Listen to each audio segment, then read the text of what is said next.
Bad neighborhoods in ancient Rome. Welcome. When we speak of ancient Rome, our minds conjure specific images. The marble grandeur of the Forum, the soaring arches of the Colosseum, the pristine white of the Senate House. We see toga-clad senators debating the fate of the world, their voices echoing off perfectly proportioned columns.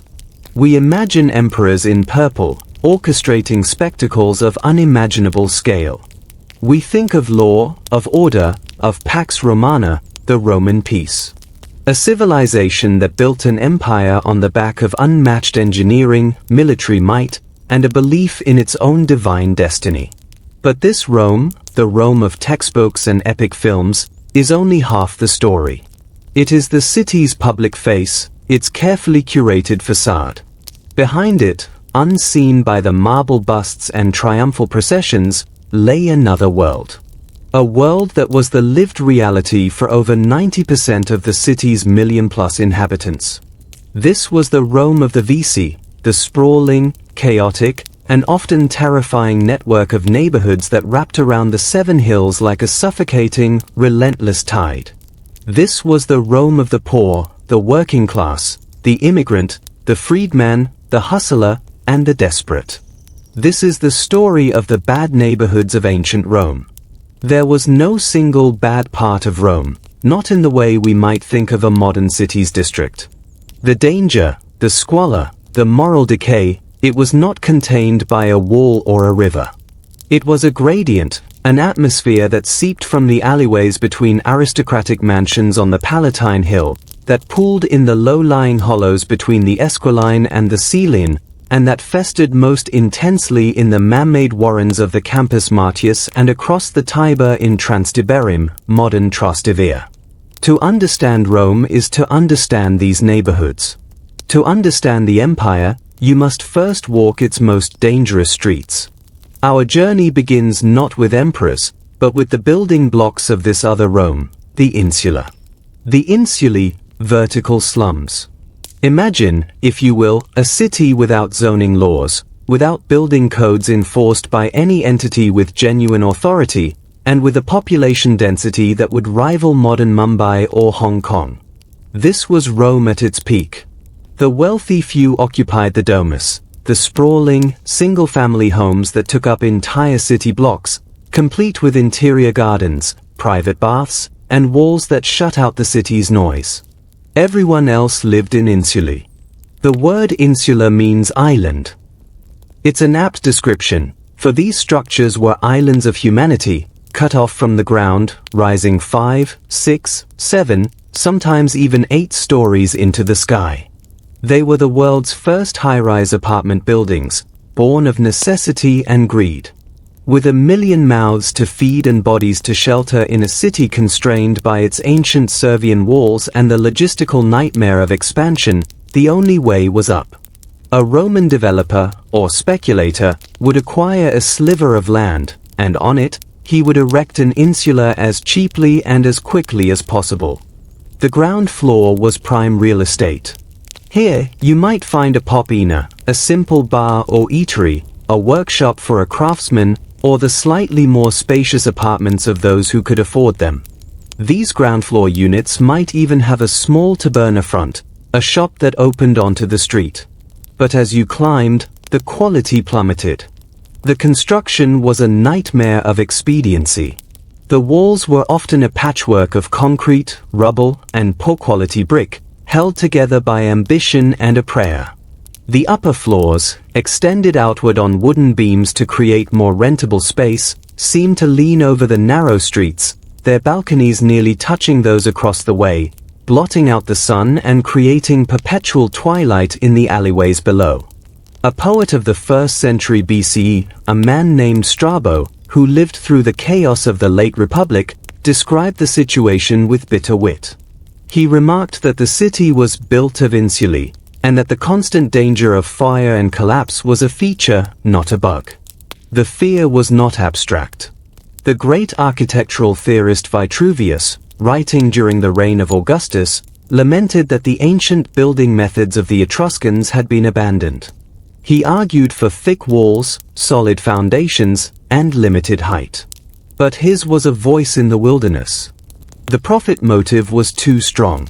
A speculator could build a cheap, tall insula, rent out its cramped spaces to a flood of humanity, and if it collapsed, well, that was a business expense. The philosopher Seneca, writing a century later, captured the terror of this existence. He lived in a domus himself, but he was acutely aware of the world above him. He wrote of a tenant living in an insula above a bathhouse, a man who would have to endure the screams of those who are being beaten with a paddle for cheating at dice, the racket of the pastry cook, the cries of the sausage seller, and the sound of the flute player practicing. He concluded, in a letter to a friend, that the man was a fool to pay rent in such a place, but he had no choice. It was all he could afford. The apartments themselves were a study in misery. At the bottom, in the Sumar Sinacula, the attics, lived the poorest of the poor.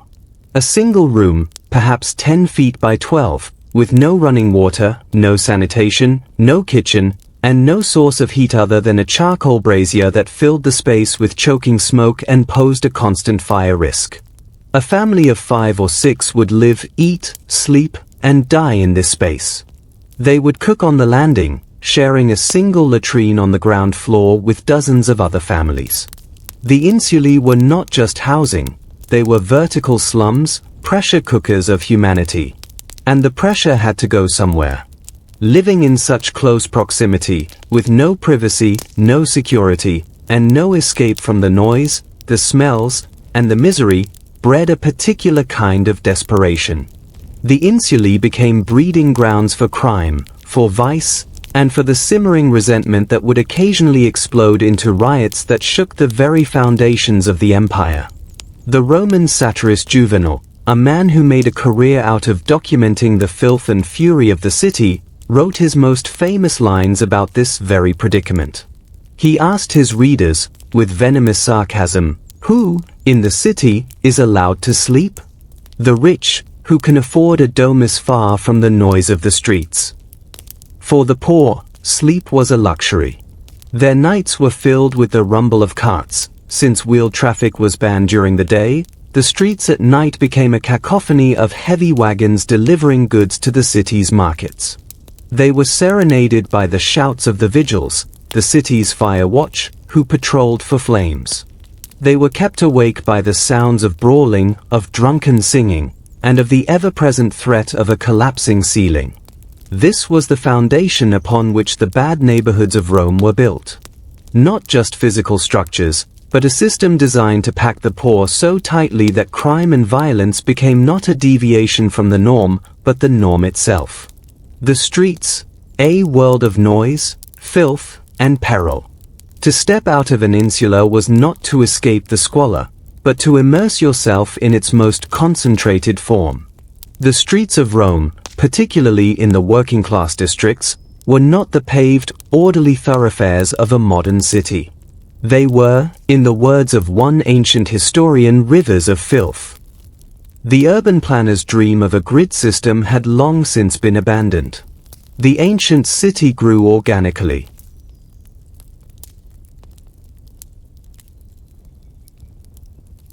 Its streets a labyrinth of narrow, winding alleys called angiportus. These were not designed for traffic or pedestrians. They were the leftover spaces between hastily constructed insulae. Many were less than 10 feet wide. The sun rarely reached their depths. The air was perpetually damp, heavy with the smell of unwashed bodies, rotting food, animal waste, and the omnipresent smoke from countless cookfires and braziers. Sanitation, as we understand it, was non-existent for the vast majority. Yes, Rome had magnificent public sewers, most famously the Cloaca Maxima, the greatest sewer, an engineering marvel that had been draining the Forum's marshes since the time of the kings. But the Cloaca was built to serve public spaces and the homes of the elite. It did not extend into the insulae. For the common Roman, human waste was a problem to be solved in the most immediate and least pleasant way. Multi-story insulae rarely had internal plumbing beyond the ground floor. A tenant on the 5th floor who needed to relieve himself had 3 options: make the long, dark journey down to the shared latrine on the ground floor, a fetid, often crowded, and sometimes dangerous space. Use a chamber pot, or, as was most common, simply open the window and pour the contents of the pot into the street below. This practice was so ubiquitous that it was regulated by law. The emperors, in a rare nod to public safety, decreed that such waste could only be thrown after nightfall, and that the thrower was legally responsible for any damage or injury they caused. A Roman walking home at night navigated not just the darkness and the threat of muggers, but the very real and foul risk of being drenched in human excrement. The streets themselves became open sores. Animal dung from the countless horses, mules, and donkeys that hauled the city's goods mixed with the human waste, the offal from butchers' shops, the discarded detritus from popony and workshops. Rain would churn it into a foul slurry that could be ankle-deep. The poet Martial, a sharp-tongued observer of Roman life, wrote of the miseries of walking through the city. He complained of being splashed with mud, and of having to step over the bodies of the drunk and the dying. The ground was not merely dirty, it was treacherous. Slick with filth, pitted with holes, and littered with debris, a simple walk to the baker's could end in a broken leg. And then there were the carts. By day, the streets were clogged with pedestrians, but wheeled traffic was forbidden during daylight hours by a law passed under Julius Caesar. The reasoning was sound. The narrow streets simply could not accommodate both heavy wagons and the crush of people. But this decree simply shifted the chaos. As dusk fell, a new world awoke.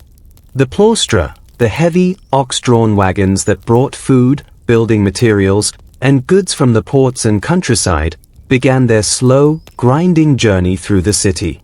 These were not the quiet vehicles of today. Their iron-rimmed wooden wheels ground against the basalt paving stones, creating a deafening, unending rumble that shook the Insulae to their foundations. Drivers would shout, whip their animals, and fight for space with other wagons, creating gridlock that could last for hours. For the residents of the Insulae, this was the soundtrack of their night. Juvenal, with his characteristic hyperbole, claimed that the noise was enough to kill a man. He wrote of the wagons passing through the narrow, winding streets, and the oaths of the drovers when they are brought to a standstill, and concluded that the cumulative stress of it all would bring on a premature death. Sleep was a precious commodity, hoarded in the brief, quiet hours before dawn. Into this physical morass of filth and noise stepped a cast of characters that gave Rome's bad neighborhoods their dangerous, vibrant, and terrifying character. The neighborhood ecosystem, vendors, villains, and vigils. The vici, or neighborhoods, of Rome were not just collections of buildings, they were complex, self-contained ecosystems. Each had its own character, its own rhythms, and its own unwritten laws. While the elite might live in a domus on the Palatine, the common Roman's entire world was his vicus. He was born there, he lived there, he worked there, he worshipped the local lares household gods at a crossroads shrine, and he was likely buried there. The streets were a theater of constant commerce. Since most insulae had no kitchens, eating was a public act. The popony and thermopolia, the ancient equivalent of fast food joints, lined the streets. These were simple establishments, a counter with sunken terracotta jars dolia sunk into the masonry, containing ready-to-eat food. You could get a bowl of stew, some bread drizzled with olive oil, a few olives, a piece of cheese, or a cup of cheap, often diluted wine. These places were the living rooms of the poor. Here, people gathered to eat, to drink, to talk, to gamble, to escape the confines of their cramped apartments. They were also dens of iniquity. Gambling was a universal obsession, and despite laws against it, except during the festival of the Saturnalia, dice games were a constant feature of popony. Arguments over bets would routinely escalate into brawls that spilled out into the street. The proprietor, often a freedman or a foreigner, had to be part chef, part bouncer, and part diplomat. Beyond the popony, the streets were a chaotic marketplace. The ambulators, or itinerant vendors, would hawk their wares with a constant, rhythmic cry. The preco, or town crier, would shout out news, lost and found notices, or the schedule of a gladiatorial game. The coactillarius, a feltmaker, would offer to repair your worn-out cap. The fullo, a fuller, would yell about his services cleaning togas, though the process involved human urine for its ammonia content, adding yet another pungent layer to the street's aroma. The clabularius, a sausage seller, would tout his wares. This constant, overlapping cacophony, the cries of vendors, the clatter of dice, the arguments, the laughter, the screams, was the raw, unfiltered soundtrack of the vicus. But beneath this veneer of bustling commerce ran a darker current. The vicus was also the domain of organized crime. This was not the mafia of modern fiction, but a network of street gangs, protection rackets, and professional criminals who exploited the chaos. The most powerful of these were the collegia, or guilds. Ostensibly, these were burial societies or professional associations, where a cobbler or a baker could pay a small fee to ensure a proper funeral. But many collegia were little more than front organizations for gang leaders. They provided muscle for political candidates, extorted money from shopkeepers, controlled the gambling dens, and ran the prostitution rings that were endemic to the city. The most notorious gang leader of the late Republic was a man named Titus Annius Milo. He wasn't a shadowy underworld figure, he was a politician, a candidate for the consulship, who commanded an army of armed thugs. His rival, Publius Clodius Pulcher, led his own gangs. Their turf wars in the 50s BCE turned the streets of Rome into a war zone. They fought with swords and stones, burned down Insulae, and eventually, Milo's men murdered Clodius on the Appian Way. Their feud climaxed in a state of near-anarchy that saw the Senate House burn to the ground. It took the rise of Augustus and his establishment of a permanent police force to bring the gangs under control. But even under the empire, the collegia remained a source of low-level violence and corruption, especially in the less policed corners of the city. Speaking of policing, the official presence in the bad neighborhoods was minimal. Augustus created the cohorts vigils, a force of 7,000 freedmen divided into 7 cohorts, each responsible for 2 of the city's 14 administrative regions. Their primary job was firefighting. And it was a monumental task. With so many wooden structures, open flames from lamps and braziers, and cooking fires left unattended, Rome burned with terrifying regularity. A fire that started in one insula could quickly spread, fanned by the narrow streets, consuming entire neighborhoods in a matter of hours. The vigils would respond with buckets of water, pumps, and axes to tear down buildings to create firebreaks. But they were also tasked with maintaining order, apprehending runaway slaves, arresting petty thieves, and breaking up brawls. They were a paramilitary force, armed with swords and staves, but they were stretched impossibly thin. In a city of 1 million, a few thousand watchmen, working mostly at night, could not possibly provide safety. A resident of a bad neighborhood understood that his security came not from the vigils, but from his own wits, his fists, his loyalty to his collegium, and, often, from a willingness to look the other way. The geography of despair, Subura, Transtiberim, and the Esquiline. While danger was everywhere, certain districts of Rome gained infamy as epicenters of vice, crime, and squalor. These were the neighborhoods that the elite would speak of in hushed, disgusted tones, the places they would traverse only with a retinue of armed slaves, if at all. These were the bad neighborhoods of ancient Rome, each with its own distinct flavor of desperation. Subura, the epicenter. No name is more synonymous with the grimy underbelly of ancient Rome than the Subura. This was the valley between the Viminal and Esquiline hills, a low-lying, flood-prone district that served as the city's original red-light district and working-class slum. The Subura was not on the fringes. It was the pulsating, malodorous heart of the city, nestled between the fashionable Esquiline and the political center of the Forum. It was a geographical and moral sinkhole, into which the city's filth and vice naturally flowed. The Subura was a labyrinth of narrow, dark streets, its insulae packed so tightly that the sun was a distant memory.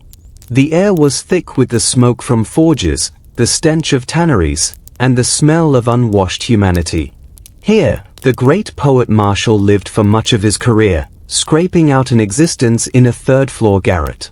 His epigrams are our most vivid guide to life in the Subura. He writes of the constant noise, the terrible food, the aggressive neighbors, and the omnipresent threat of violence. In one poem, he complains about the torturer's voice that he can hear from his window, a grim reminder that the Subura was home to some of the city's most brutal trades. It was a place where a man could get his throat cut for the price of a cup of wine. The Subura was also the center of Rome's sex trade. Prostitution was legal, widespread, and ranged from high-status courtesans to the lowest streetwalkers. The lupanaria, literally wolf dens, the Roman word for brothels, were concentrated in the Subura. These were not glamorous establishments. They were often dark, cramped rooms above a popina or tucked into the back of an insula. The prostitutes, or meretrices, were usually slaves or freedwomen, their lives brutally short and their existence governed by a pimp or lano. The walls of the lupanaria were often covered with graffiti, explicit advertisements, names of prostitutes, prices for services, and the crude commentary of patrons. One such graffito, scrawled on a wall in the Subura, reads simply, "I fucked a girl here. Her name was Afra. She was good." It is a stark, unadorned testament to the transactional nature of life in this place. Living in the Subura was a mark of failure, or at least of struggle. To be a resident was to be subjected to a daily assault on the senses and the soul. Yet, it was also a place of fierce community. The residents of the insulae shared a common bond of poverty. They helped each other in times of crisis, celebrated the local festivals together, and mourned together. It was a place of survival, and in that survival, a gritty, defiant culture was forged. Julius Caesar, before he became dictator, lived in the Subura as a young man, a fact his political enemies never let him forget. It was, they implied, a stain on his character. For Caesar, it was likely a formative experience, teaching him the raw mechanics of urban politics and the desperate energy of the common people. Transtiberim, the district of outsiders. Across the Tiber River lay Transtiberim, modern Trastevere. In the imperial period, this was a district of immigrants, foreigners, and artisans. It was less dense than the Subura, but in many ways, it was more dangerous because it was a frontier, a place where the traditional Roman social order was weakest. Because it was across the river, separated from the city center by the Tiber's often treacherous waters, Transtiberim developed a reputation for being a law unto itself. It was the primary landing point for the city's grain supply from Ostia, and thus it was filled with warehouses, docks, and a transient population of sailors, longshoremen, and merchants. This was a world of heavy labor, casual violence, and a constant influx of people from across the empire. Egyptians, Syrians, Jews, Gauls, and Spaniards all came to Transtiberim. They brought their own languages, their own gods, and their own customs, creating a multicultural enclave that was viewed with suspicion by the more traditional Roman elite. The district was also famous for its popini and corpini, the latter a term for a lower-class tavern often associated with disrepute. These establishments were seen as dens of vice, where respectable citizens might be robbed or murdered. The historian Ammianus Marcellinus, writing in the 4th century CE, railed against the dens of iniquity in Transtiberim, where, he claimed, the lowest dregs of the populace gathered to plot sedition and indulge in every form of debauchery. The area was also home to large Jewish and, later, Christian communities. They were drawn by the relative tolerance and anonymity. For centuries, Transtiberim was the heart of Rome's Jewish population, a place where they could practice their faith away from the direct gaze of the authorities, though still subject to periodic persecution and the ever-present threat of being singled out. This mix of poverty, immigration, cultural difference, and a vibrant, unregulated nightlife made Transtiberim the city's most notorious bad neighborhood, a place of exhilarating freedom for some and a terrifying no-go zone for others. The Esquiline Hill, from necropolis to nightmare. The Esquiline Hill offers a different kind of bad neighborhood, one built on a foundation of death. In the early days of Rome, the Esquiline was the city's primary necropolis, a vast, open burial ground for the poor and the slaves. The pits, or puticuli, were mass graves where the bodies of those who could not afford a proper burial were simply thrown. The area was considered spiritually polluted, a place of ghosts and malevolent spirits. Even after the city expanded and the hill became a residential district, its macabre history lingered. The great patron of arts and literature, Maecenas, built his famous gardens here, but his villa stood as a privileged island in a sea of poverty and superstition. By the imperial period, the Esquiline was a mixed area. The slopes facing the city were developed with insulae, but the area retained a sinister reputation. The Roman poet Horace, a friend of Maecenas, lived in the area and wrote about its dangers. He famously recounted his encounter with a witch named Canidia on the Esquiline. In his satires, he describes a terrifying night when he is approached by two men who lead him to a dark and gloomy spot on the hill where they plan to use his body parts for a magical ritual. Whether this story is literal or allegorical, it speaks to the Esquiline's reputation as a place where the boundaries between the living and the dead, the natural and the supernatural, were blurred. It was a place of superstition, of fringe religious cults, and of those who practiced magic, which was often a euphemism for poisonings, curses, and other forms of illegal, underground activity. The Esquiline, particularly at night, was a place you avoided. It was a landscape haunted by its past, where the crumbling tombs of the poor were repurposed as shelters for the desperate, and where the line between a pauper's grave and a mugger's lair was terrifyingly thin. Night, when Rome belonged to the predators.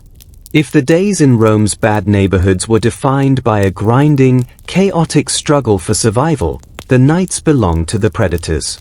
The Roman night was a time of terror for all but the wealthy and the well-protected.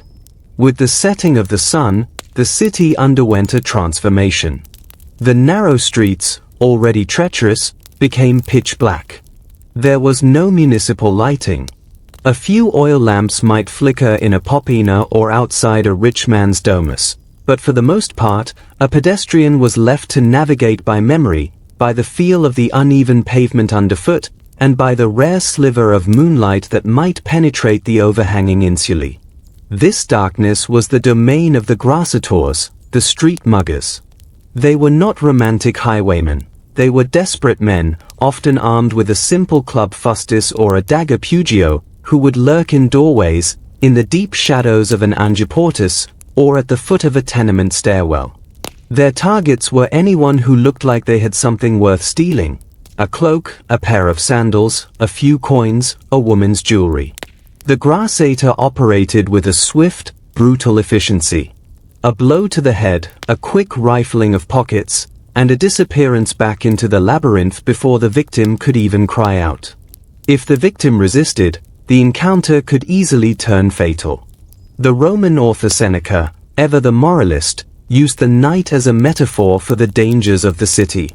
He wrote of a man who, having lost a large sum of money, was too afraid to walk home at night for fear of being robbed. But the reality was far from metaphor. The vigils patrolled, but their main focus was fire, and their numbers were too few to cover the vast, tangled city. The night watchman, or lanternarius, was often a private hire, employed by a wealthy household to escort its members. For the common Roman, the night was a time to bar the door of his insular apartment with a heavy wooden beam and pray that it held. And the dangers were not just from thieves. The night was also when the city's spintrine, a term used for male prostitutes, would ply their trade, when the patrons of Popony, drunk and quarrelsome, would spill into the streets looking for a fight, and when the collegia might settle a score with a targeted act of arson or assault. A late-night knock on a door was rarely a social call. It could be the vigils demanding entry to inspect for a fire, a landlord looking for back rent, a thug sent by a rival, or a desperate neighbor seeking refuge from a collapsing building. The night was a crucible, testing the resilience, the paranoia, and the sheer luck of every resident of the Insulae.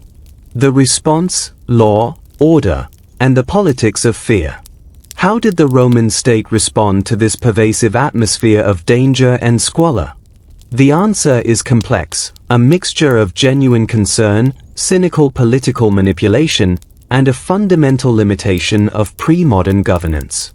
The emperors, particularly from Augustus onward, were acutely aware that the stability of their regime depended on the stability of the city. A Rome that was constantly burning, collapsing, and seething with gang violence was a Rome that could not be controlled. Augustus's reforms were the most significant. As we've noted, he created the vigils. He also divided the city into 14 administrative regions, each with its own magistrates, to impose a degree of order. He attempted to enforce building height restrictions, limiting new insulae to 70 Roman feet, about 70 feet in modern terms, though this was routinely ignored. He and his successors used the annona, the grain dole, as a tool of pacification. By providing free or subsidized bread to hundreds of thousands of Roman citizens, they brought a degree of social peace. A hungry populace is a rebellious populace. A populace with at least a basic food supply is more likely to tolerate overcrowding, filth, and the occasional mugging. The emperors also engaged in massive building programs. While we often think of the Colosseum and the baths as symbols of imperial vanity, they also served a crucial social function. The baths, or thermae, were open to the poor for a nominal fee or even for free. They offered a place to get clean, to exercise, to socialize, and to escape the squalor of the insula for a few hours. The public spectacles, the chariot races, the gladiatorial games, were the ultimate opiate. They were free, they were thrilling, and they were a powerful tool of social control. Juvenal famously said that the Roman people had been bought off by bread and circuses. It was a cynical observation, but it was also a shrewd political reality. A man who spends his day watching charioteers or gladiators is a man who is not spending his day planning a revolt. But the state's ability to truly police the bad neighborhoods was limited. The vigils could fight fires and break up the occasional brawl, but they could not eliminate the structural poverty that made crime inevitable. The imperial government lacked the bureaucratic apparatus, the funding, and the will to engage in what we would call urban renewal. They were reactive, not proactive. When a catastrophic fire, like the one that devastated much of Rome under Nero in 64 CE, cleared a large area, the emperor would seize the opportunity to rebuild in a more orderly fashion. Nero, after the fire, enacted new building codes requiring wider streets, more fire-resistant materials, and porticos in front of insulae to protect pedestrians from falling debris. But these reforms were applied in the areas the emperor cared about, not in the forgotten corners of the Subura or Transtiberim. For every street that was widened and rebuilt in marble, a dozen more remained a tangle of crumbling, fire-prone tenements. The law itself was a blunt instrument. The emperor was the ultimate source of justice, but most Romans never saw an emperor. They encountered the law through local magistrates, the vigils, and the Praetorian Guard, the elite imperial bodyguards who occasionally acted as a riot police. But the law was often biased in favor of the wealthy. A rich man accused of a crime could hire a brilliant advocate, post bail, and often avoid punishment. A poor man, especially a slave or a freedman, could be tortured to extract a confession, subjected to brutal punishments in the arena, or simply executed by a magistrate's whim. The Roman legal system was sophisticated, but its application on the ground was arbitrary and brutal. Justice was a commodity, and in the bad neighborhoods, it was a luxury few could afford. The people, voices from the margins. We have talked about structures, about geography, about crime and punishment. But to truly understand Rome's bad neighborhoods, we must try to hear the voices of those who lived there. Our sources are, for the most part, written by the elite, by senators like Tacitus, by equestrians like Pliny the Younger, by the wealthy and well-connected poets like Martial and Juvenal.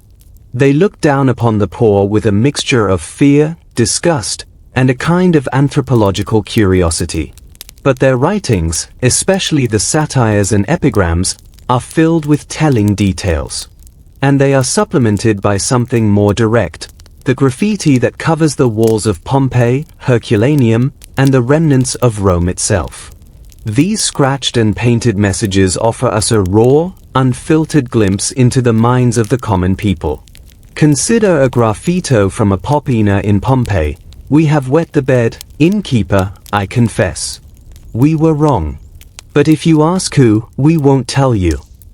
It is a small, human moment, a drunken confession scrawled on a wall, a blend of embarrassment and defiant camaraderie. Another reads, "Secundus defecated here." A simple, crude statement of fact, but one that reminds us of the utter lack of privacy and the body's constant, inescapable demands.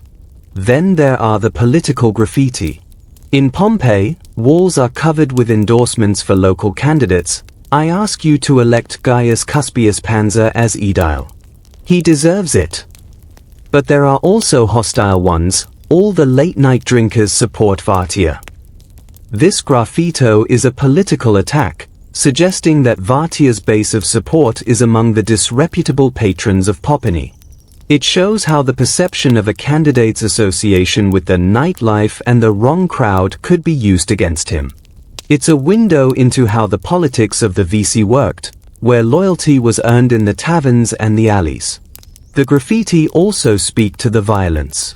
One poignant scroll reads, "Here, my love, you can see the gladiatorial games." It is written next to a scratched drawing of a gladiator.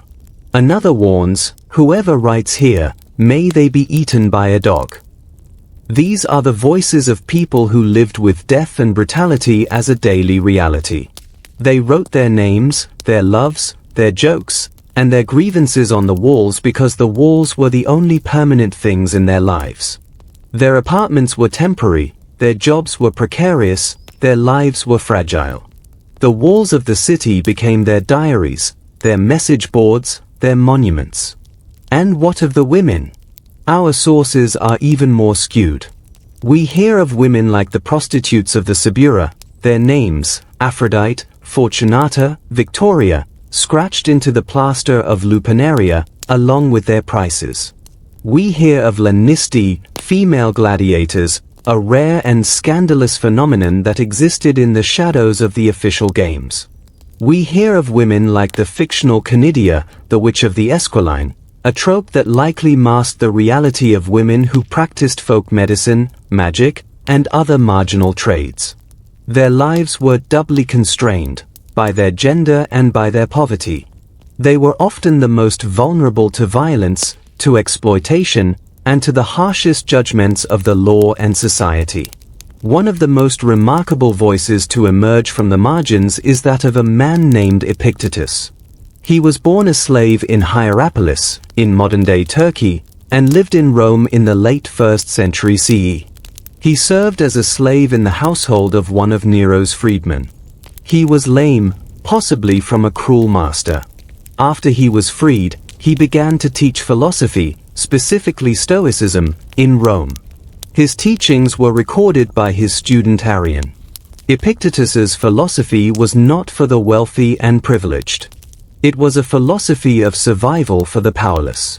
He taught that one should not be attached to external things, wealth, status, even one's own body, because they could be taken away in an instant. True freedom, he argued, was a state of mind. He spoke to slaves, to the poor, to those who lived in the shadow of the insula.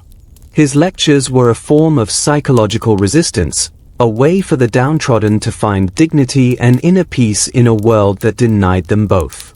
He was eventually forced to leave Rome by Emperor Domitian, who expelled all philosophers from the city in 89 CE, fearing their influence on the populace.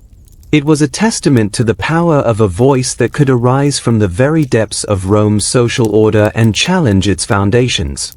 The legacy: how the bad neighborhoods shaped Rome. We have taken a long, dark walk through the Rome that history often forgets. We have seen the crumbling insulae, the fetid streets, the gangs, the fires, and the constant, grinding poverty. But what is the legacy of these bad neighborhoods? They were not simply a tragic byproduct of Rome's growth. They were an essential, if unsavory, part of what made Rome Rome. First, the bad neighborhoods were the city's economic engine. The Subura was filled with workshops. Transtiberim was the port. The Esquiline housed the tanneries and the forges. The Insulae were the homes of the laborers, the craftsmen, the merchants, and the shopkeepers who produced the goods, provided the services, and moved the commodities that kept the empire running. Without the desperate energy of the Vici, the marble-clad Forum would have been a ghost town. The wealth of the elite was extracted directly from the labor and the suffering of the residents of the Insulae. Second, they were the breeding ground for Roman culture. The Poponi and the streets were where languages mixed, where new religions, like Christianity, Mithraism, and the cult of Isis, found their first converts. The early Christian church was primarily an urban phenomenon, and it grew from the bottom up. It was in the cramped apartments of the Insulae, in the multi-ethnic neighborhoods of Transtiberim, and in the catacombs dug into the soft tufa rock outside the city walls that Christianity took root. It offered something that the Roman state could not: a community of mutual support, a promise of dignity and salvation for the poor and the oppressed, and a structure of meaning that transcended the brutal lottery of life in the slums. The Roman authorities often saw these new cults as a threat, and their adherents were periodically persecuted. But they persisted, and they eventually reshaped the empire. Third, the bad neighborhoods were a constant source of political instability, and that instability forced the state to evolve. The fear of mob violence, of fire, of food riots, was a powerful motivator for emperors like Augustus, Nero, and Trajan to invest in infrastructure, in public works, in the grain dole, and in policing. The Pax Romana was not just a military peace, it was a constant, ongoing effort to pacify the city of Rome itself. The very institutions we associate with imperial power, the vigils, the annona, the massive public baths and arenas, were created as much to manage the urban poor as they were to glorify the emperor. Finally, the bad neighborhoods were the crucible of Roman identity. For the common Roman, citizenship was not about philosophical debates in the Senate. It was about surviving the night. It was about the pride of one's vicus, the loyalty to one's collegium, the shared experience of the festival of the Saturnalia when the social order was temporarily inverted. The tough, cynical, resilient character of the Roman commoner, the plebs urbana, was forged in these streets. They were not passive victims. They were agents in their own survival. They organized, they rioted, they demanded their bread and circuses, and they made their voices heard in the only ways available to them. The emperors feared them and courted them in equal measure. So, when we think of ancient Rome, let us not forget that the marble and the glory were built on a foundation of mud and blood. The empire was not just a collection of grand monuments, it was 1 million people packed into a fragile, volatile city. The bad neighborhoods were not a side note to Roman history, they were its central, defining, and most human reality. As you walk through modern Rome today, past the tourist-filled piazzas and the majestic ruins, take a moment to look down a narrow alley. Listen to the echo of your own footsteps. Imagine, for a moment, the darkness, the noise, the smell, and the fear that once filled that space. Imagine the millions of lives, desperate, hopeful, violent, and resilient, that were lived in the shadow of the Colosseum, in the crevices of the Palatine, across the Tiber. That was the other Rome. And it is that Rome, as much as the empire of the emperors, that holds the true story of our shared, complicated, and often dark human journey. The architecture of desperation. We return now to the labyrinth. To the narrow, sunless alleys where the majority of Rome's million inhabitants lived out their lives in the shadow of monuments they would never enter. In our first journey, we walked the streets of the Subura, crossed the Tiber to Transtiberim, and climbed the haunted slopes of the Esquiline. We listened to the cries of the vendors, the rumble of the night carts, and the desperate whispers of those who survived by wit, by luck, and by the thinnest of margins. But our exploration is far from complete. The bad neighborhoods of ancient Rome were not static. They evolved, shifted, and adapted across the centuries, from the chaotic days of the late Republic through the relative stability of the early Empire and into the strange, transformed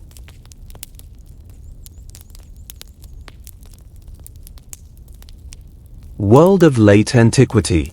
The experience of poverty in the time of Augustus was not the same as it was under Diocletian. New dangers emerged, old ones faded, and the Roman state's relationship with its poorest citizens changed in ways both subtle and dramatic. In this second part, we will descend deeper.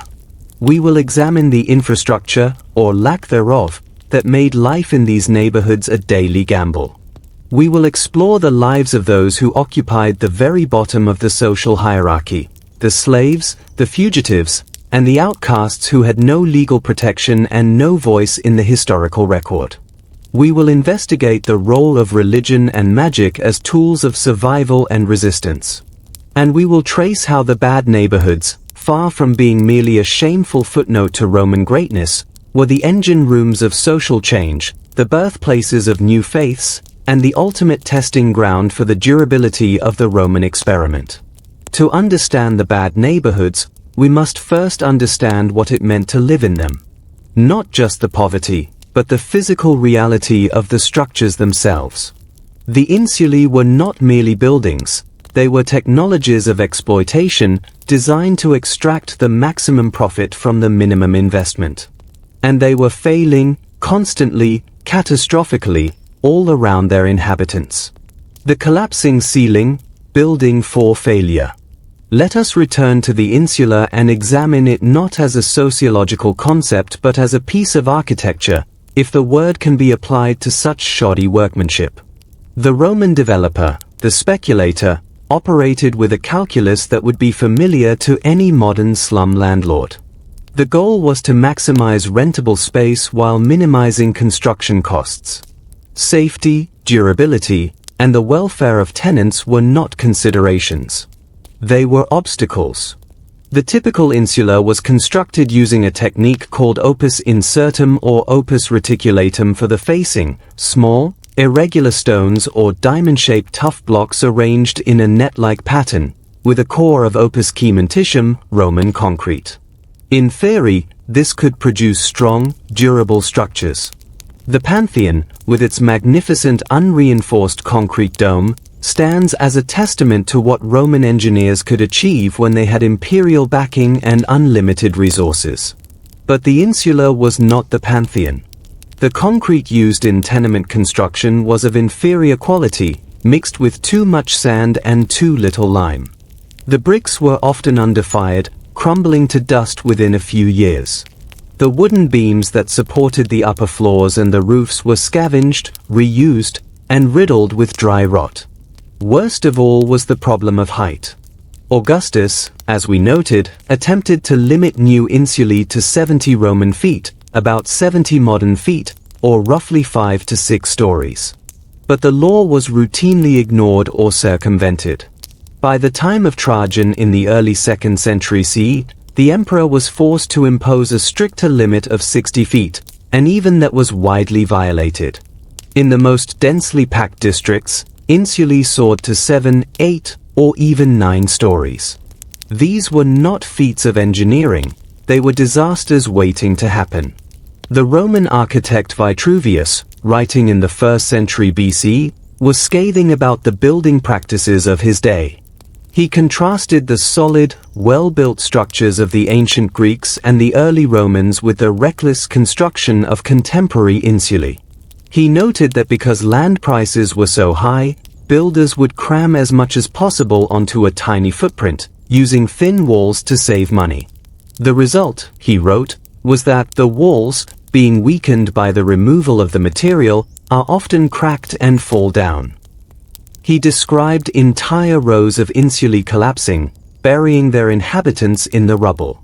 Seneca, writing a century later, had witnessed such collapses firsthand. In one of his letters, he describes a terrifying scene in the city. A tenement building had given way during the night, he wrote, with a crash that shook the whole neighborhood. The residents, he said, were buried under the debris. His point was moral, that life was fragile, that one should not become attached to worldly things, but his description reveals the constant, ambient terror of insular life. A man went to bed in his 5th-floor apartment not knowing if he would wake up, or if the ceiling would fall on him before dawn. The threat was not just from complete collapses. Ceilings caved in regularly. Walls cracked and bulged. Staircases, often built of wood and poorly maintained, were death traps, especially at night. The constant vibration from the heavy wagons on the streets below would loosen mortar and weaken already compromised structures. A Roman tenant lived in a state of perpetual structural anxiety. And then there was the fire. If collapse was a constant threat, fire was its twin terror. The insula was a tinderbox. The wooden beams, the cheap wooden doors, the furniture, the straw mattresses, all were fuel. And the inhabitants were surrounded by open flames, cooking braziers, oil lamps, candles, and the forges and ovens of the shops on the ground floor.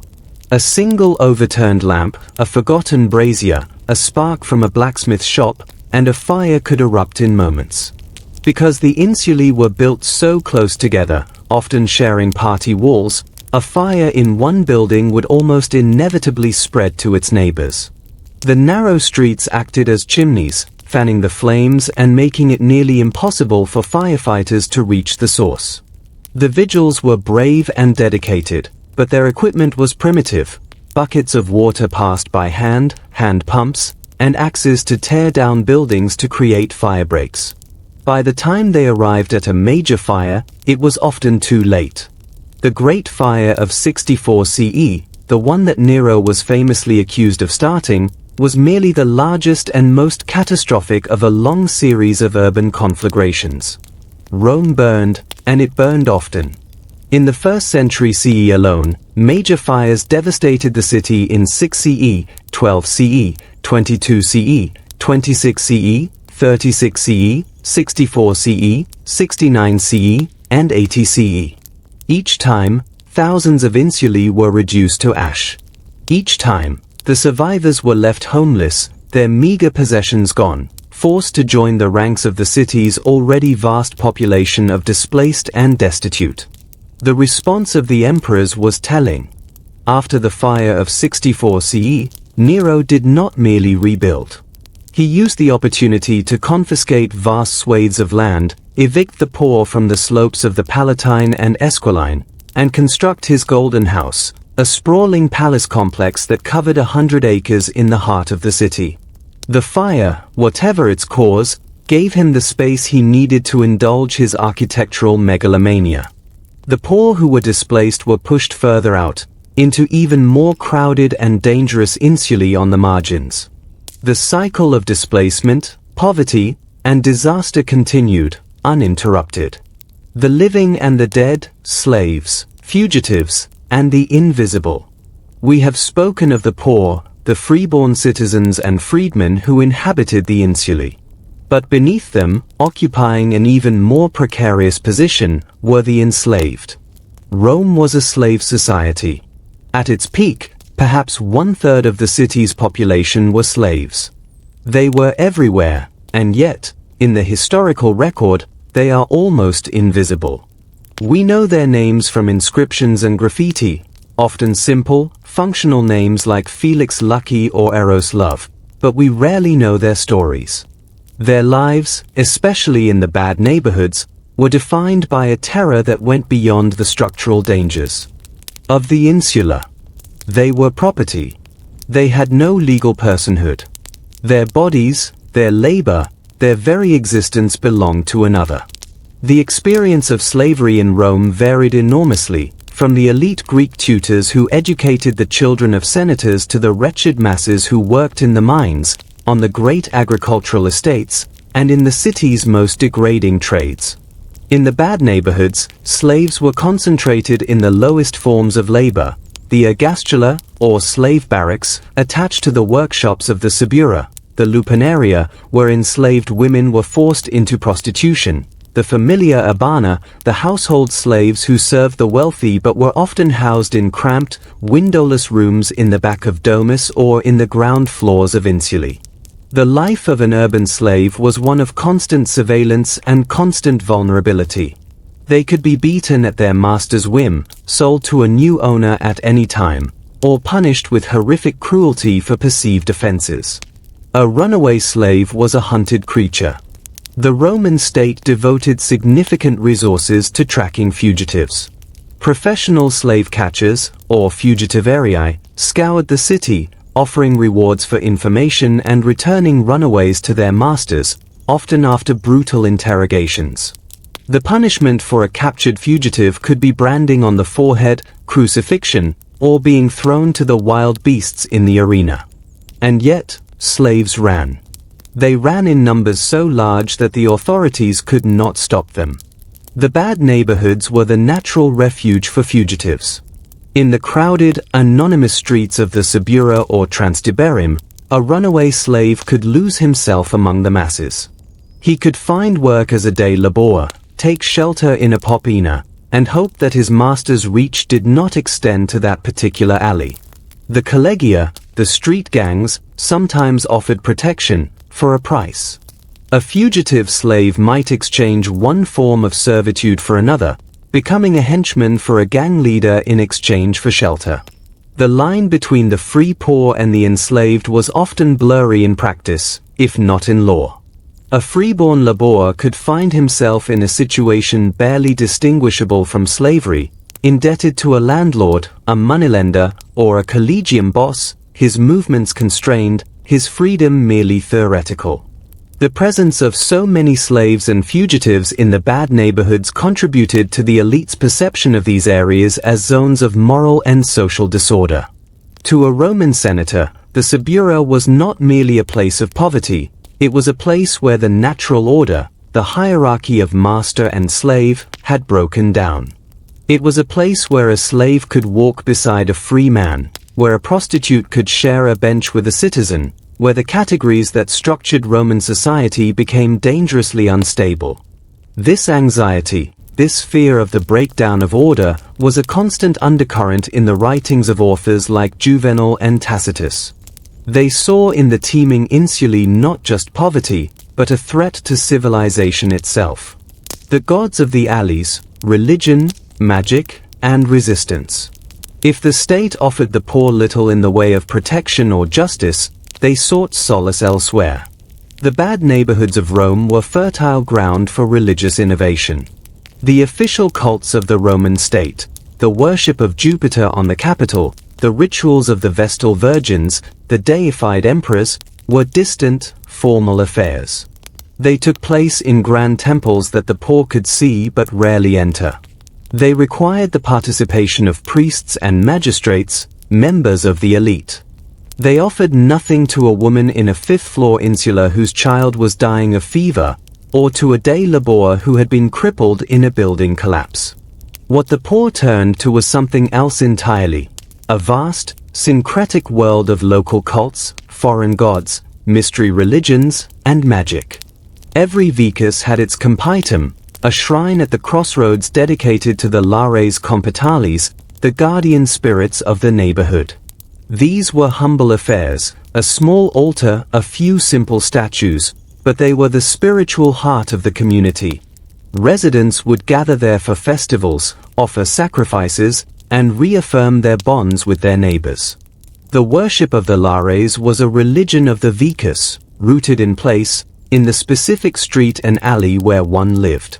It was accessible, participatory, and deeply meaningful to the common people.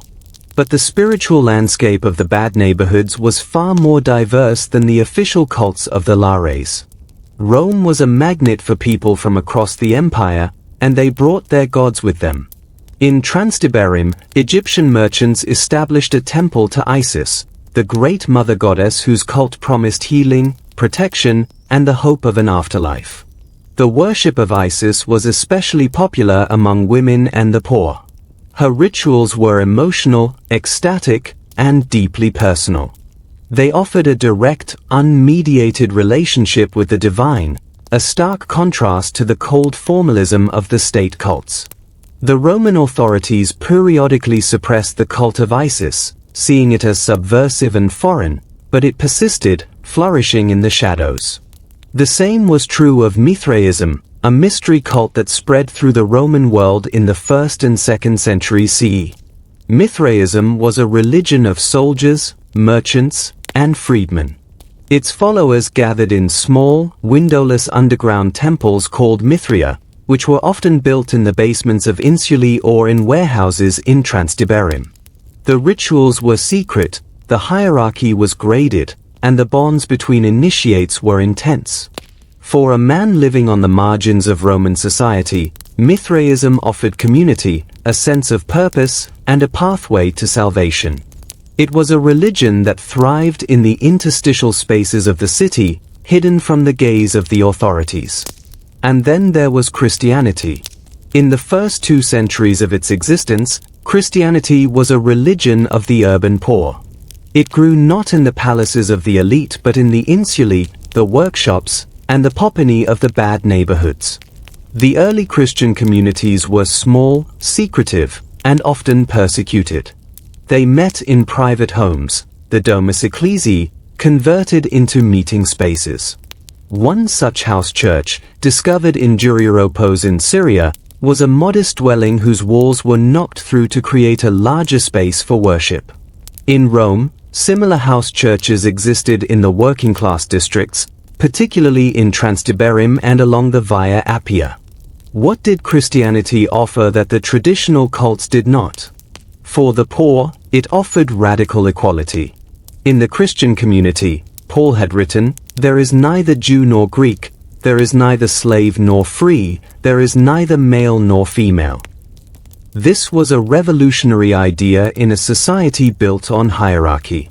It offered a community of mutual care. The wealthy members of the congregation were expected to support the poor, the widows, and the orphans. It offered a moral framework that condemned the exploitation and cruelty that were endemic to Roman society.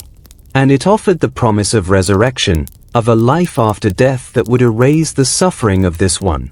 For a slave or a laborer in the Subura, a life of pain and degradation, the promise of a just afterlife was not merely comforting, it was transformative. The Roman authorities viewed Christianity with suspicion, and at times, with active hostility. Christians were accused of atheism for refusing to worship the state gods, of incest and cannibalism based on garbled rumors about their rituals, and of subverting the social order. Persecutions were sporadic but brutal.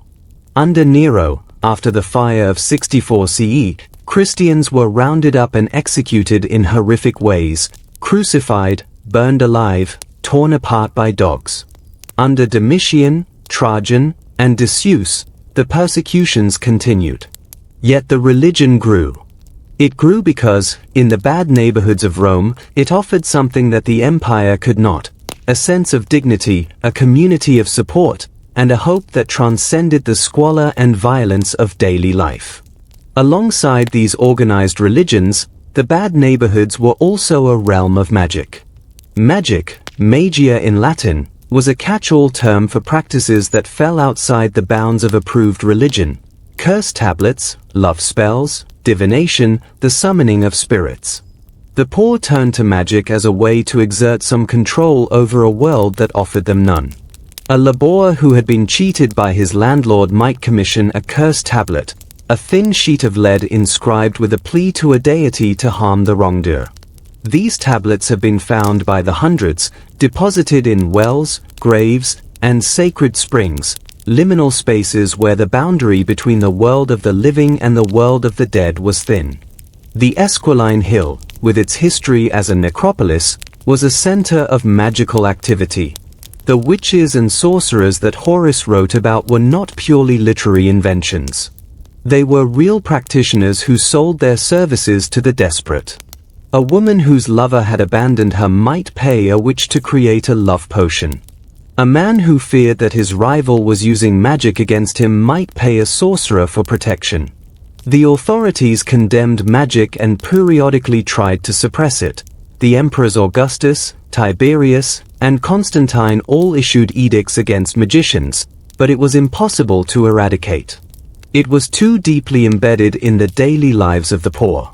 The rhythms of despair, work, leisure, and survival. To live in a bad neighborhood was to be locked into a brutal rhythm of work and exhaustion. The vast majority of the urban poor were engaged in forms of labor that were physically punishing, poorly paid, and utterly lacking in security. They were the muscle and sinew of the city, the invisible labor force that made Rome function. Consider the Sicarii, the porters who unloaded the grain ships at the docks of Transtiberim. Their work was backbreaking, hauling sacks of wheat weighing 50 kilograms or more from the ships to the warehouses. They worked from dawn until dusk, in the heat and the cold, for a wage that barely kept them from starvation.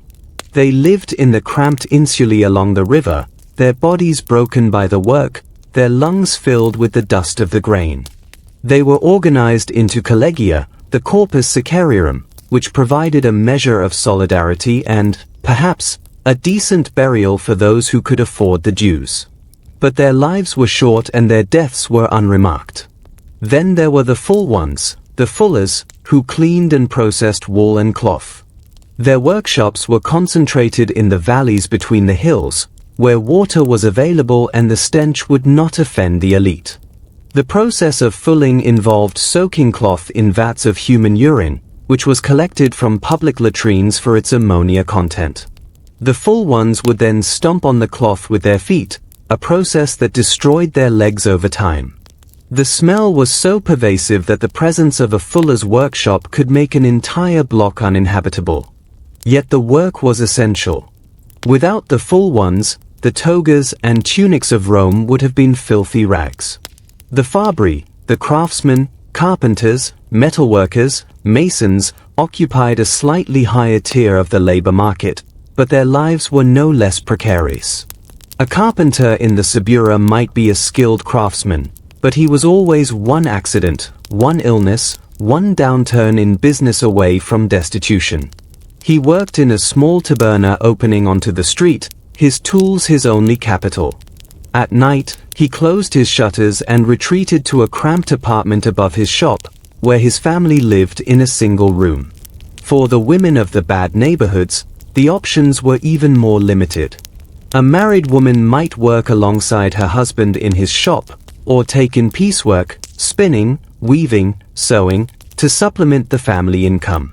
A widow or a single woman might work as a nutrix, a wet nurse, or as a medica, a healer, practicing folk medicine in her community. The most desperate, or those with the fewest alternatives, turned to prostitution. The lupanaria of the Subura and the streets of Transtiberim were filled with women, and men, who sold their bodies to survive. It was a trade that carried not only the risk of violence and disease but also social stigma. A prostitute, or meretrix, was legally infamous, stripped of most legal protections and subject to the whims of her pimp or lano. Yet for many, it was the only path to even the most meager survival. Given the brutality of their labor, the poor sought escape where they could find it. The popino was not merely a place to eat, it was a place to forget. A cup of wine, cheap, watered, often adulterated, could dull the pain of a broken body.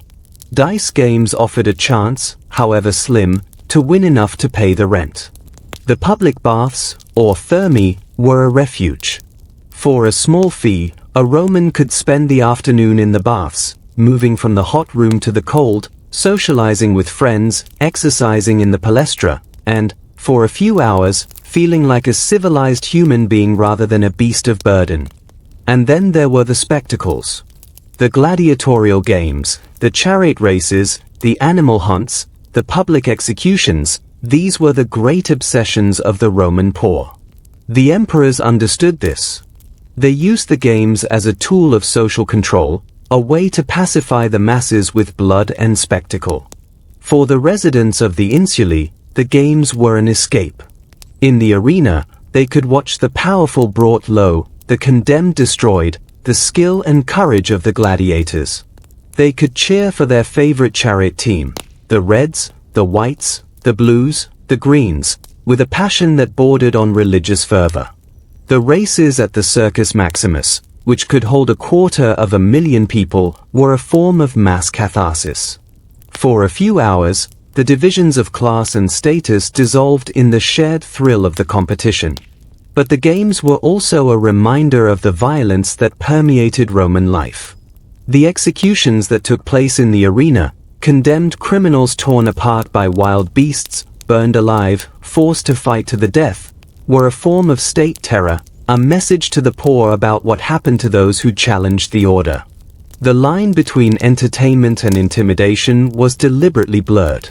The state of fear, riots, repression, and the limits of power. The bad neighborhoods were not merely places of poverty, they were places of political volatility. The urban poor, packed into their insulae, were a constant potential for explosion. A failure of the grain supply, a hike in the price of bread, a brutal act by a landlord or a magistrate, and the plebs urbana could become a mob. The Roman state lived in fear of the mob. The history of the late Republic is punctuated by riots that shook the city to its foundations. The rivalry between Clodius and Milo in the 50s BCE was only the most dramatic example. In 52 BCE, after Clodius was murdered by Milo's men on the Appian Way, his followers carried his body to the Senate house and used it as a funeral pyre, burning the building to the ground. The Senate was so terrified that they appointed Pompey as sole consul to restore order. The lesson was clear: the mob could destroy the very symbols of the state. Under the emperors, the threat did not disappear. The annona, the grain dole, was a tool of pacification, but it was also a point of vulnerability. In the early empire, the distribution of free grain was limited to adult male citizens, perhaps 200,000 men. By the 3rd century CE, the dole had been expanded and was a lifeline for a significant portion of the urban population. When the grain ships from Egypt and Africa were delayed by storms or piracy, the people of Rome would gather in the circus or the forum, chanting for the emperor to act. An emperor who failed to secure the grain supply was an emperor who risked losing his throne. The most dramatic example of the mob's power came in the year of the 4 emperors, 69 CE. After Nero's suicide, the empire descended into civil war. Galba, Otho, Vitellius, and Vespasian each seized power in turn. In Rome, the urban populace was not a passive spectator. When Galba was assassinated, the mob dragged his body through the streets. When Vitellius was defeated, he was seized by a mob, tortured, and thrown into the Tiber. The Praetorian Guard, the elite imperial bodyguards, were themselves a faction in these struggles, assassinating emperors and auctioning the throne to the highest bidder. The bad neighborhoods were not merely the stage for these events, they were active participants, their rage and desperation shaping the course of imperial history. The emperors responded to this volatility with a combination of repression and co-optation. The vigils and the Praetorian Guard provided a permanent armed presence in the city. Informers, or delators, were encouraged to report seditious speech. The collegia, the neighborhood guilds that had been centers of political organization, were heavily regulated. Augustus and his successors sought to break the power of the street gangs and channel the energy of the poor into acceptable forms, the games, the baths, the festivals. But the repression was never total. The state's capacity to surveil and control the urban population was limited. The bad neighborhoods remained zones of semi-autonomy, places where the law was enforced unevenly, if at all. A fugitive slave could hide there. A seditious priest could preach there. A gang leader could operate there, paying off the vigils to look the other way. The state made its presence felt, through the vigils, through the occasional crackdown, through the ever-present threat of the arena, but it could never fully penetrate the labyrinth. The long twilight, the bad neighborhoods in late antiquity, the Rome we have been describing, the Rome of Augustus, of Nero, of Trajan, of Marcus Aurelius, was a city at the height of its power. But empires do not last forever. As the Roman Empire entered the 3rd and 4th centuries CE, it began a long, slow transformation. The bad neighborhoods of Rome changed with it, shaped by new pressures, economic decline, the rise of Christianity, the growing power of the military, and ultimately, the sack of the city itself. The 3rd century CE was a time of crisis for the Roman Empire. Civil wars, invasions, plagues, and economic collapse shook the foundations of imperial power.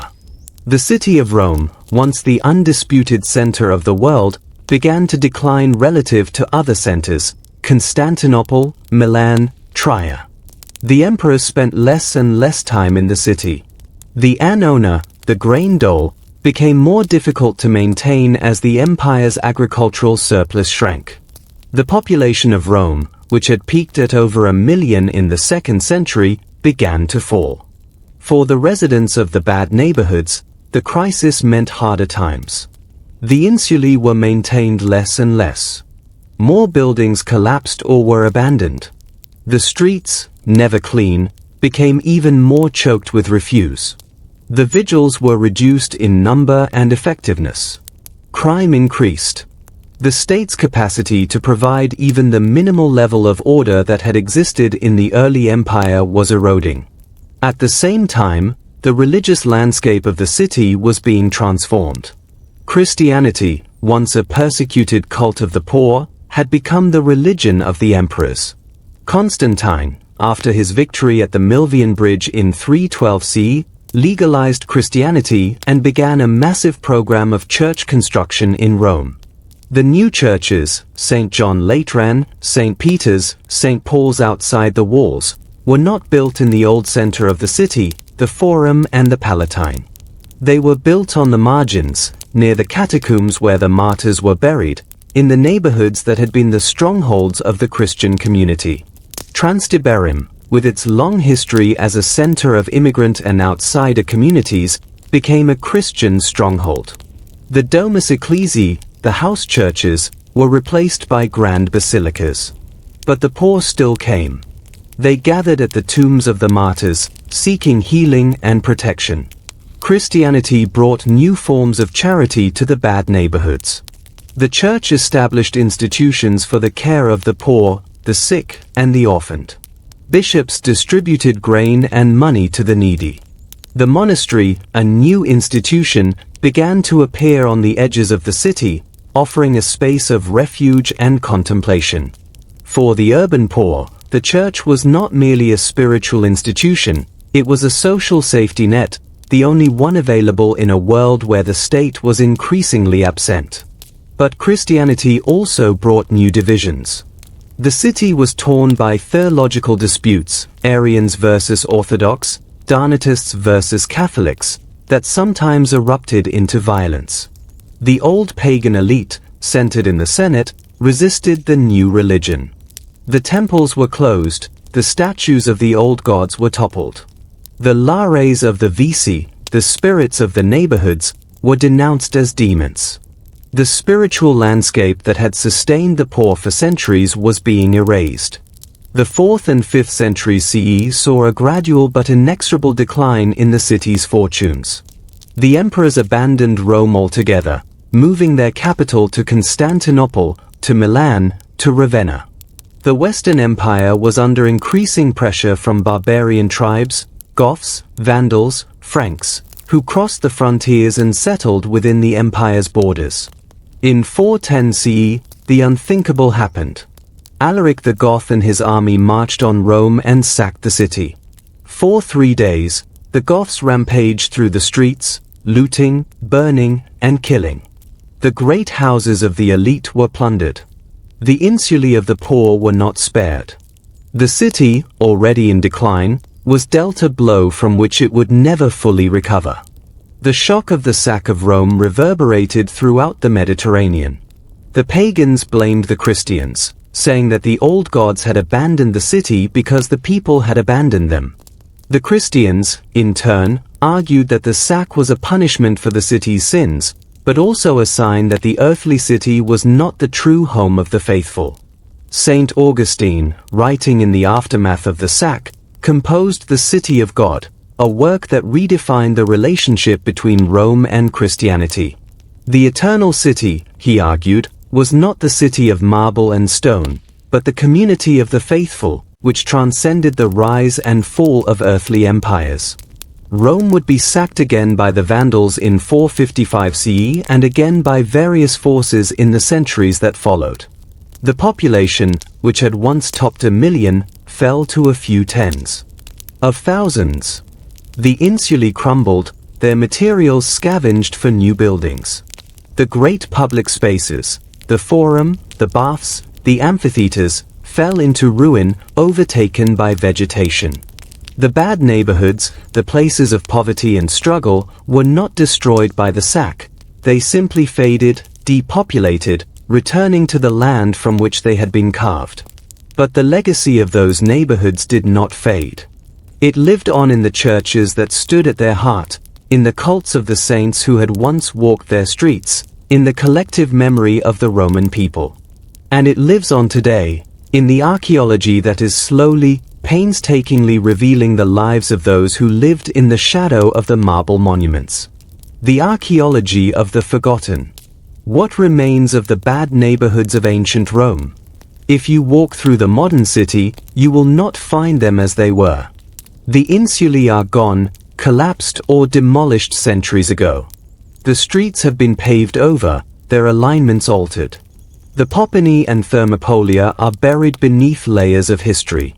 But if you know where to look, you can find traces. The archaeological excavations of the past century have begun to reveal the world of the Roman poor. At Ostia, the port city of Rome, entire insulae have been excavated, their rooms preserved up to the 2nd or 3rd story. You can walk through the narrow corridors, climb the stairs, and stand in the tiny apartments where families lived, cooked, and slept.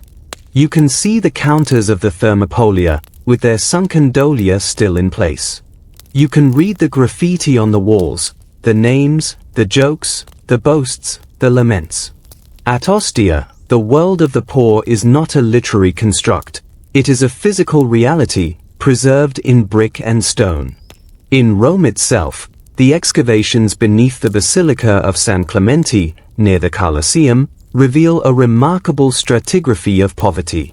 Beneath the 12th century basilica lies a 4th century church, and beneath that, a 1st century insula that was converted into a Mithraeum, a secret temple to the god Mithras. The insula was a modest structure, its rooms small and dark, its walls covered with the graffiti of its inhabitants. You can stand in the Mithraeum, a narrow, vaulted room with a stone bench along each wall, and imagine the initiates gathered there, performing their secret rituals in the heart of a working-class neighborhood. On the slopes of the Palatine Hill, beneath the imperial palaces, archaeologists have uncovered the remains of the domus of the wealthy, but also the insulae of the poor, built into the hillside, their walls abutting the grand structures of the elite. The proximity is striking. The poor did not live far from the rich, they lived alongside them, in the interstices, in the spaces that the elite did not want. A senator in his domus on the Palatine could look out his window and see the insulae of the Subura rising on the opposite slope. He could hear the noise, smell the smells, feel the presence of the teeming masses just below him. The bad neighborhoods were not a distant ghetto, they were the shadow that the city cast upon itself. The most evocative evidence comes from the graffiti. In Pompeii and Herculaneum, preserved by the ash of Vesuvius, we have thousands of inscriptions scratched or painted on the walls. They are the voices of the common people, speaking across 2 millennia. A man named Severus writes, "Successus the weaver loves the innkeeper's slave girl named Iris. She, however, does not love him. But he asks her to have mercy on him."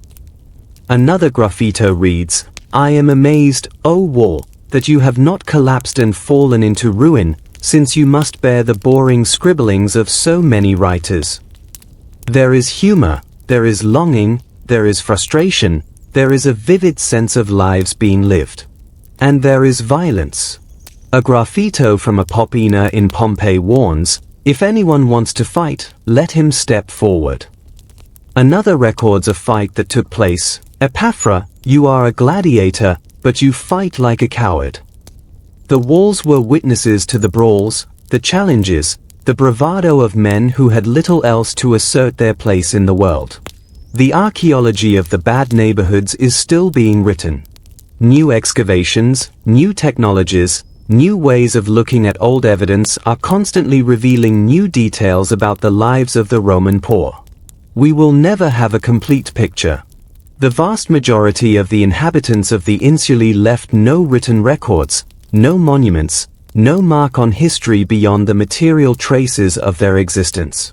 But those traces are there, in the foundations of buildings, in the shards of pottery, in the bones of the animals they ate, in the seeds they planted, in the graves they were buried in. Slowly, painstakingly, we are piecing together their story. Reflections, the Other Rome and US. We have come to the end of our journey through the Other Rome. We have walked the narrow alleys, climbed the crumbling stairs of the Insulae, listened to the cries of the vendors and the rumble of the night carts. We have stood in the Popini and the Lupanaria, in the Mithria and the house churches. We have heard the voices of the poor, the enslaved, the desperate, and the resilient, speaking to us across the centuries through graffiti and poetry, through satire and philosophy, through the fragments of pottery and the bones in the ground. What does this journey tell us? What is the meaning of the bad neighborhoods of ancient Rome?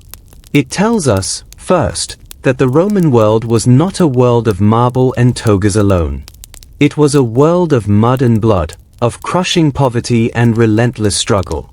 The glory of Rome was built on the backs of the millions who lived in the Insulae, who hauled the grain and cleaned the cloth, who served the wealthy and died in obscurity.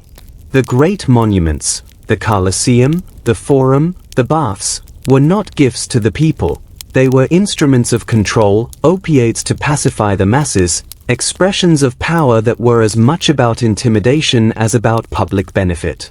It tells us that the experience of urban poverty is not unique to our time. The challenges that faced the Roman poor, overcrowding, substandard housing, lack of sanitation, crime, exploitation, political marginalization, are challenges that continue to face millions of people in cities around the world today. The insula of ancient Rome was a precursor to the tenement, the housing project, the slum. The popina was a precursor to the fast food joint, the corner bar, the place where the poor gathered to escape the confines of their cramped homes. The collegium was a precursor to the union, the gang, the mutual aid society. The struggles of the Roman poor to survive, to find community, to assert their dignity in the face of overwhelming odds, these are struggles that resonate across the centuries. It tells us that the state's relationship with its poorest citizens is always fraught. The Roman emperors feared the mob, but they also depended on it. They used the grain dole and the games to buy peace, but they never addressed the structural inequalities that made the insulae necessary. They built the vigils and the Praetorian Guard to repress dissent, but they could not eliminate the conditions that bred dissent. The Roman state, for all its power, was ultimately unable to solve the problem of urban poverty. It managed it, contained it, exploited it, but it did not solve it. And in the end, the decline of the empire was accelerated by its inability to maintain the systems, the grain supply, the infrastructure, the social order that had kept the city functioning for centuries. It tells us, finally, about resilience. The inhabitants of the bad neighborhoods of ancient Rome were not merely victims. They were agents in their own survival. They built communities in the Insulae, forged bonds of solidarity in the collegia, found meaning in the cults and religions that grew in the interstices of the city. They resisted, in small ways and large, the forces that sought to crush them. They left their mark on the walls, on the streets, on the institutions that would outlast the empire itself. Christianity, which began as a religion of the Roman poor, would eventually reshape the world. The lares of the vici, the neighborhood spirits, would be transformed into the cults of the saints. The memory of the poor, inscribed in the fabric of the city, would endure. When we walk through Rome today, we see the monuments of the emperors. We see the Colosseum, the Pantheon, the Forum. But if we look closer, if we look down the narrow alleys, into the basements of churches, into the excavations beneath the modern streets, we see something else. We see the other Rome. We see the city of the Insulae, the city of the Subura and Transtiberim, the city of the slaves and the prostitutes, the laborious and the fugitives. We see the city that was the lived reality for the vast majority of Romans.